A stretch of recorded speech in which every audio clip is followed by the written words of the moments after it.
Coming up on 2.5 Geeks, we're taking a look at an extended preview of the Thermaltake awesome thing. And Marco, look at Marco. You wondering what he's got there? That's a Mars 2. We'll be talking about that. Alienware's latest laptop and a whole lot more. The bar has been set wicked fast. It rocked in the benchmarks. We're going to up the ante a little bit. Processing power. I kind of understand this. Welcome back to 2.5 Geeks. It's been a while. I haven't seen you guys in a bit. You guys have aged horribly. How are you doing, guys? Let's start with Marco. I'm doing all right. How you doing, man? I'm doing all right. How about you, Dave? I was doing great until you talked about my aging process. Yeah, I mean, it looks like you've aged, I don't know, 14 years in the past 3 weeks. I blame it on probably a lot of heat by computers, maybe. Maybe you're just in a room full of servers or something. Is that possible? You're lying. Of course I'm lying. Let's talk about technology, and let's get off of Dave's face as we do here. Appreciate that. There we go. Let's talk about Thermaltake Level 10 GT Snow Edition sneak peek. Now, we took a look at this like for about 10 seconds, I think, a couple weeks ago. It's this monstrously large case. When I saw the picture again, it reminds me of a Transformer I had that was actually like a city. It looks fantastic. What can you tell us about this, Dave? Well, it's not that large, actually. It's a full-size ATX tower for sure. And I would also take issue with your description of it as a transformer. Marco and I think with the Snow Edition, the nice black and white contrast that you see, that it's much more akin to a Stormtrooper. What do you think? Stormtrooper, right? Okay, I could see that. I totally see the Stormtrooper-ness. You know what? I think what we should do is one day we should shoot it with a certain kind of lens to see if it looks like either a miniature city on the Death Star or not, because it actually looks... Okay, so what's with all the different bumps out and everything? Is it functional, or is it just... does it look just really cool? Yeah, actually, that's the nice thing about it. There is some functionality that goes with that glitz. And it's actually a follow-on, a less expensive version of the Thermaltake Level 10 that came out a little while back and, you know, would break the bank and you'd have to sell a kidney to afford it. The Level 10, designed by BMW for Thermaltake, believe it or not, striking case, really super sleek design with a very edgy sort of approach where, you know, compartmentalized areas for components, you know, motherboard here, drives over here. So the Level 10 GT is the follow-on to that, much less expensive, where the Level 10 currently retails for about $700 when it first came out, about $850. This case actually retails for $270, $280, depending where you find it online. And it's actually very well built, full-size ATX tower. Very good cable management. It's also pre-wired to a certain extent for things like USB and the switches and fan controls and things like that. Excellent cable management. You can snake cables in behind the motherboard tray. The rack you see up front, you know, sort of those bump outs, the 1, 2, 3, 4, 5 on the front of the case, that's actually a drive rack. And you can go ahead and pop drives into a sled and then snap them right in, press a button on the front, and it slides right out.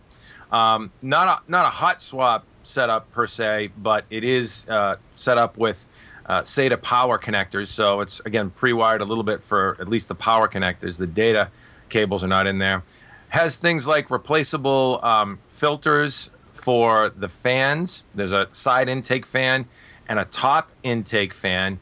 200 millimeter fans on the top and side, huge fans with, you know, washable filters. And, you know, the nice thing is with those large fans, you also have a nice, quiet, you know, acoustic signature there because the fans don't have to spin that hard to move that much air. So it looks good and performs pretty well as well. It keeps things cool inside with those big fans. Now that's just a case, though. Like, what if you wanted to put a motherboard in there? Maybe, does Marco, do you have anything you can tell us maybe about some AMD motherboards, perhaps? Maybe you could put them into this Thermaltake. I think you guys did a roundup. That's Sure. convenient.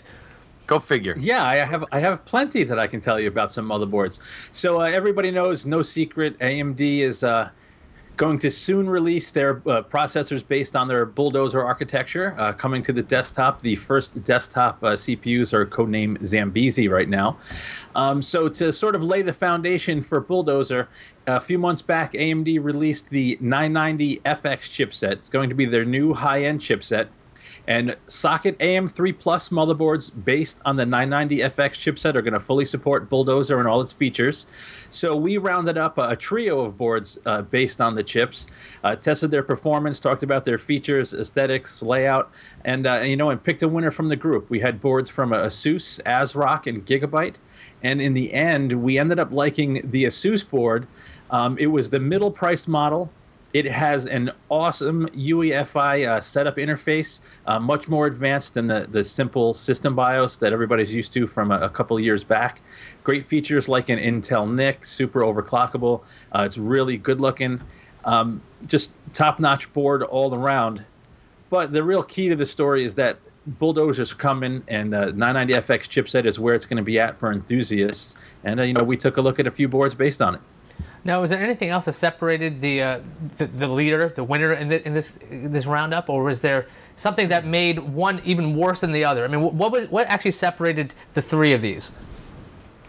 So I hesitate to say one's worse than the others. The chipset itself, the 990FX, the silicon is the same as the 890FX that's been out for a while. So it's a very mature chipset. It works great. It has cutting edge features like native SATA 3. USB 3 comes by way of a separate controller, however. What really separates these boards are their feature sets and price. The Gigabyte board was the most expensive, but it didn't really offer any single standout feature that could make that price easily justifiable. The ASRock board was the least expensive, and it had some nice features, like dual gigabit LAN, and also had a UEFI BIOS. It just wasn't quite as refined as the ASUS board. And the ASUS board, like I said before, what I liked was that the UEFI BIOS is just so well done. It's probably the best I've seen on any board, not just an AMD motherboard. It also had an Intel NIC, X-Fi audio, great overclocker, and it was the middle price board, so it wasn't crazy expensive in light of the others. So I think the ASUS board had a great balance. If you wanted to save a few bucks and dual gigabit LAN is for you, the ASRock board was perfectly stable and great. The Gigabyte board was also really nice. It's just the most expensive, and it didn't have a UEFI BIOS. And looking at the standard BIOS on that board, it just looks antiquated next to the other two. So that's why I went towards the ASRock. Went towards the ASUS board in my decision. Yeah, they're hard to keep track of. Something it's like ASUS, ASRock, but Gigabyte. At least their name is nothing like the other two. Let's talk about something. Let's talk about laptops. Alienware. There's an M18X. Excuse me. Now I know there's an 11-inch and a 14-inch. I think there was a 17-inch. What is the deal with the newest 18? Is it displacing the 17? And what is going to make this thing supremely cool because it's an Alienware? Yeah, well, you probably scrolled over to our news post of the M18X, and I got to tell you, the visuals that are in that news post, I think there's some goofy Star Trek pictures on them, just don't do it justice. Here's the machine over here, if I can pick it up without throwing my back out. This is the M18X. It's gonna take out the whole frame. Yeah, goodbye. goes. There's the laptop. Dave's gone. Wow. Yeah, it's pretty amazing. It's an 18-inch screen, as the model number suggests, and full HD 1080p display. 18.4-inch diagonal screen size, and it is absolutely the follow-on. The previous flagship M17X was Dell Alienware's previous monster laptop. This is the M18X. So it's got that extra inch of gaming pleasure, and it is absolutely decked out. We've actually got two of them, believe it or not. We've got one with a pair of AMD Radeon HD 6990M mobile graphics chips in Crossfire under the hood. And we've got another one with a pair of NVIDIA GeForce GTX 580M mobile graphics processors under the hood. And we're going to set them up, dial them in, and have a little grudge match for gaming on this big, gorgeous boat anchor of a laptop from Dell. So boat Alienware. anchor, yeah. So I wanted to ask you how heavy is that thing, and compare it to the 17-inch. Is it as heavy? Is there anything that Alienware / Dell has done to this machine to make it a little bit less, I guess, luggable and more portable? No, definitely not. it's like, forget about it. This thing is 12 pounds, pretty much, 11.93 pounds to be exact. And yeah, they're not, making any apologies for the weight on the machine. It is a desktop replacement in every sense of the word.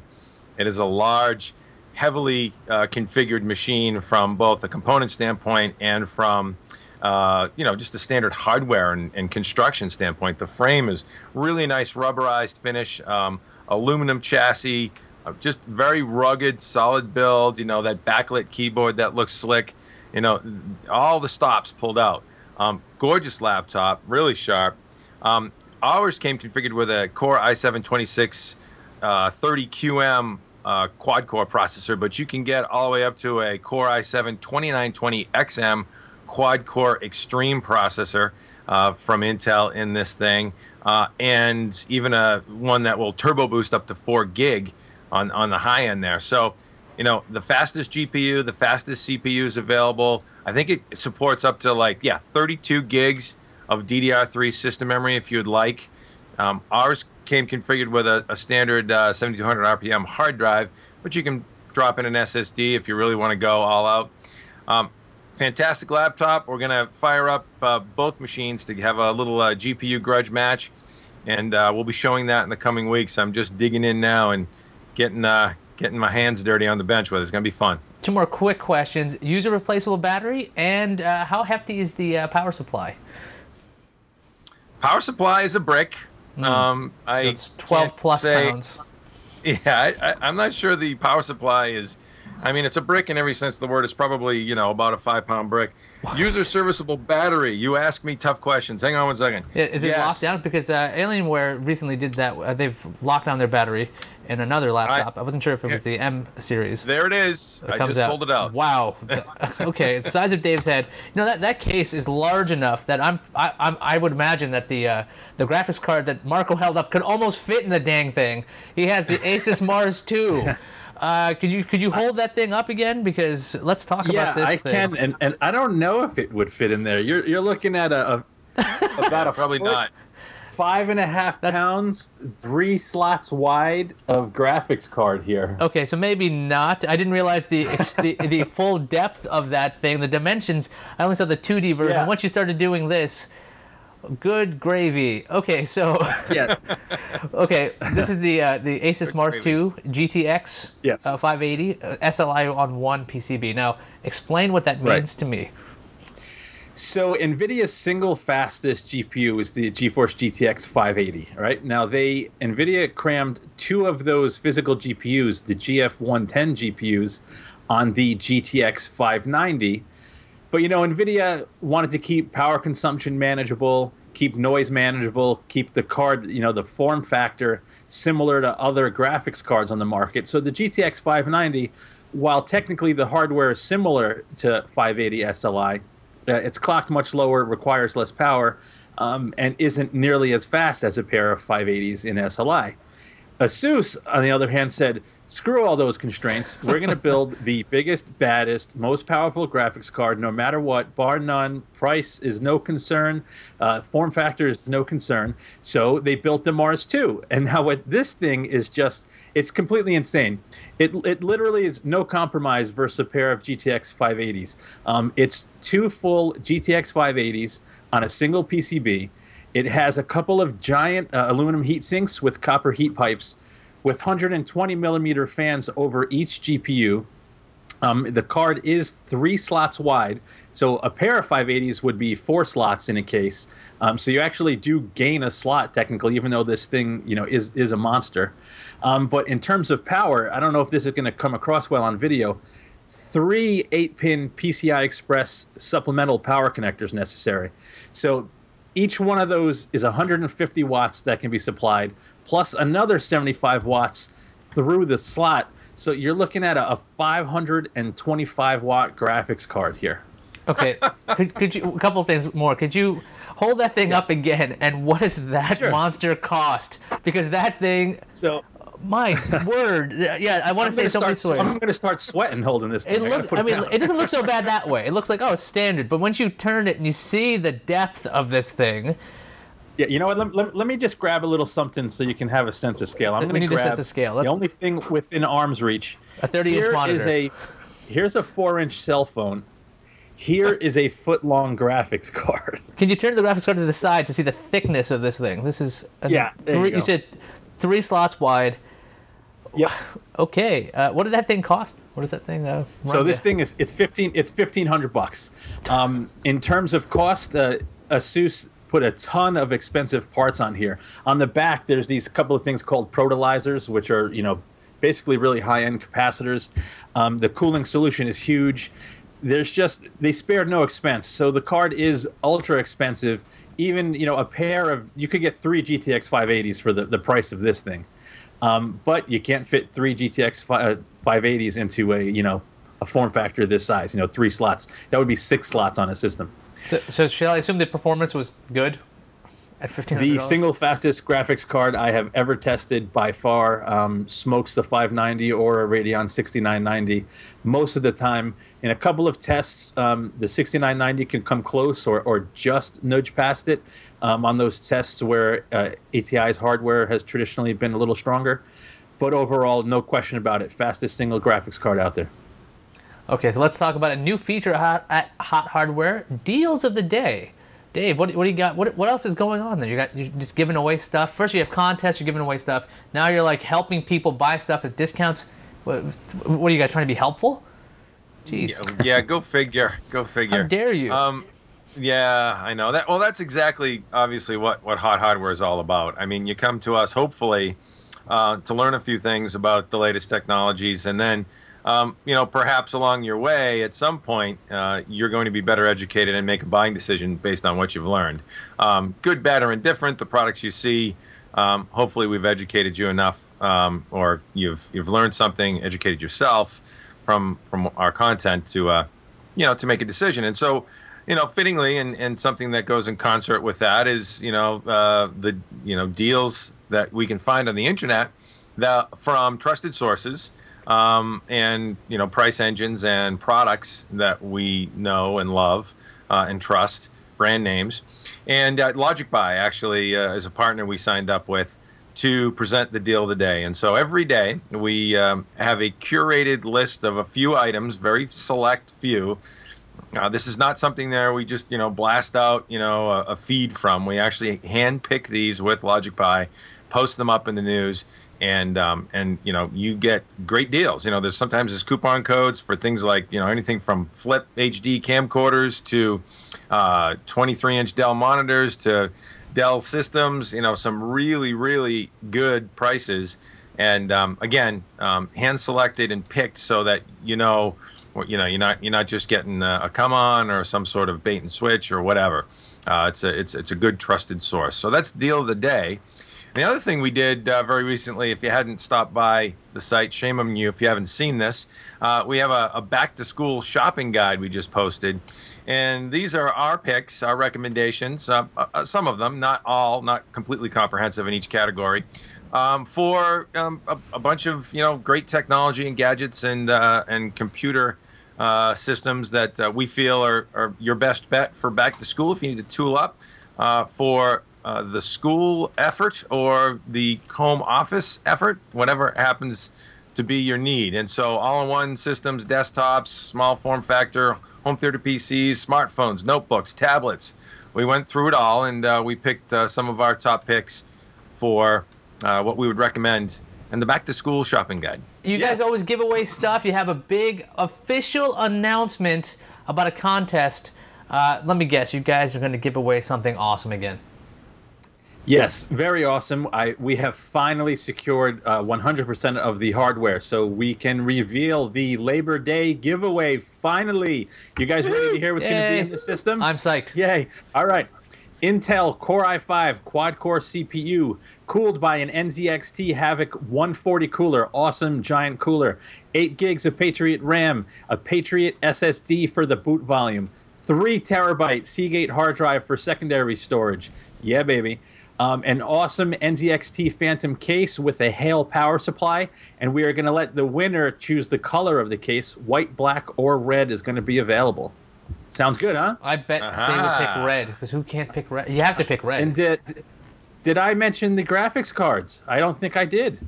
No? A pair of NVIDIA GeForce GTX 560s in SLI, so plenty of gaming horsepower coming too.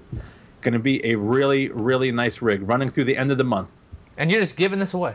Just got to go to the Just giving it away. You got to come by the site. You got to come by the site. You got to comment on our stories. You're also going to have to like a couple of Facebook pages, but that's it. We're talking a few clicks and just lots of quality engagement, and you have a shot at winning. And all those details and everything we talked about is available at HotHardware.com.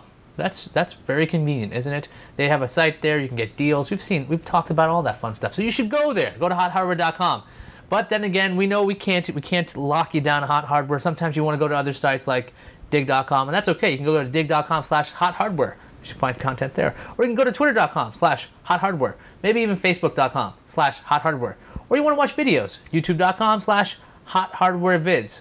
So there, it's just everywhere. Hot Hardware is everywhere, and that's just so handy, isn't it?